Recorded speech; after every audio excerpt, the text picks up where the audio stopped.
Hey y'all, Monk Joseph here with the Broken Buddha.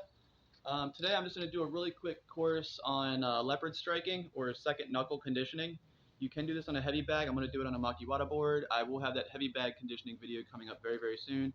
I have a different leopard striking Makiwara video, but the reason I wanted to make this one was to correct a mistake that you may not have noticed I made in that. Now, this is your leopard strike, okay? And it can vary from here to here, right? And the mistake I made when I was hitting the Makiwara board, and you couldn't see it, but I was in pain because I was doing it wrong, trying to rush the video, is that I was striking like this. And when you're striking with full impact, you want to get a little closer to here to get that triangle structural support that you need to hit something that hard with a hand form like this, okay? Um, Not to say that this is never used. I mean, if I go to strike somebody and I'm a half inch out of range, I'm gonna, arc my. If I'm like trying to hit like the throat or anywhere in the neck, I'm gonna arc my fingers up and try to get a little bit of sheep edge in out to pop that spot, right? So it'll give you a half inch extension if you're hitting a soft target like a throat or a jugular, carotid, something like that. Um, so yeah, so it's not completely unused, but you don't want to hit a Makiwara board as hard as you can like this. It's an extension. Just like if you were to send a half inch extension and you still can't reach, you would stick out your fingers and thrust further to hit that esophagus or whatever you're trying to hit. All right. So I'm just going to cover how to condition this. And again, so I'm not going to be hitting it all like this. It's okay to do some push-ups like this to condition the surface, but when it comes to impact, you want to get closer to this. All right. And the two ways you're going to see me hit is coming in with elbows down, haka style, and I'll do it from all kinds of different ways there. And then you'll see me do side impacts. The side impacts are more more than likely what you would end up using reactively because for two reasons. One, uh, a good leopard strike, from my opinion, because you're not hitting it as hard as you can with a solid closed fist, but still impacting very hard. You kind of need a little bit of setup to expose the point, right? Whereas if you're coming in with like a blocking a hook or something, you can literally just go from here right down on the temple. Trying to think what else. You can hit gallbladder 1. You can hit temple, both the artery and the plate. You should not do these things unless you are scared for your life and you need to stop somebody from taking your life, obviously. This is a very extreme technique. So this is for informational purposes, I should probably say. All right, so let's get started. All right. So I'm going to start at the side to get a little warmed up, and then I'll go on to the front and then back to the side, okay? Let's do left hand first. It's kung fu, left side first always, right? All right.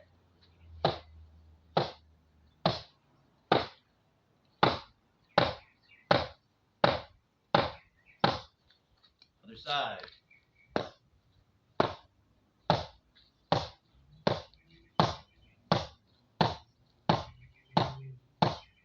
And again, you can come in from your Bielsau to pop.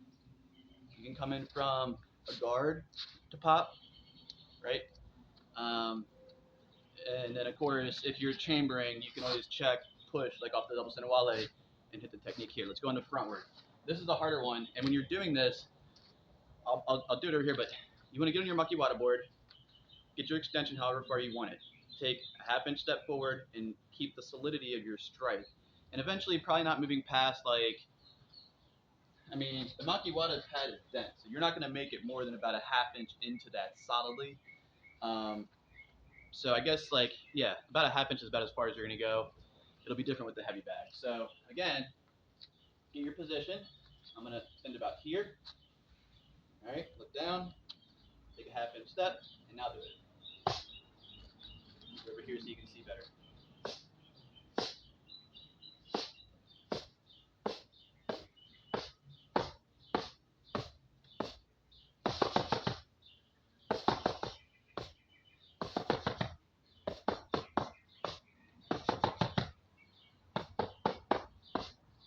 All right, and then of course you can always do the technique that you're working on. Boom, boom, boom, boom, boom, boom. Right? And then that's how you would do more preparing for your actual striking. You're typically going to make contact here on the first two, but you will have contact points here. And anytime you're throwing a strike, you don't really want to make contact straight in. As they teach us in Wing Chun, you want to divert at the last second to one of the directions because it distributes the energy more effectively when you turn to. You have to create. It's hard to explain in Qigong terms to somebody who doesn't study, but you have to create the less tense spot is where the chi is going, just like when you're working with internal health. So if I want to hit you and I'm going here and your jugular carotid's here, I want to go here at the last second to exhibit enough bioelectric function to accomplish what I'm trying to accomplish. All right, which is, flash from the carotid or jugular artery, ST9 knockout, minimize breathing without collapsing the esophagus, stuff like that. All right. I think that covers everything. All right, so I'll do another quick set, and then I'll move on and I'll begin this.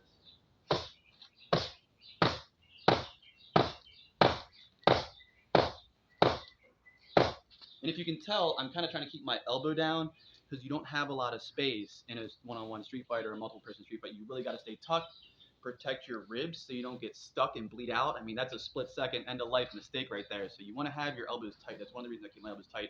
It's also structural, and I'll have to put that in another video. But let's go ahead and finish playing around here.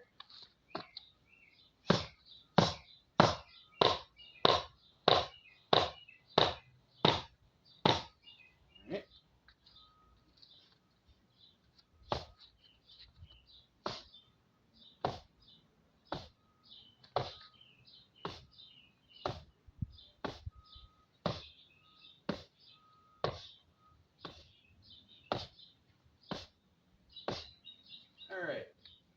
So there you have it. That's your second knuckle or leopard conditioning on a Makiwara board, and the heavy bag iron fist video will be coming soon, so stay tuned. Peace and blessings. Thanks for stopping by.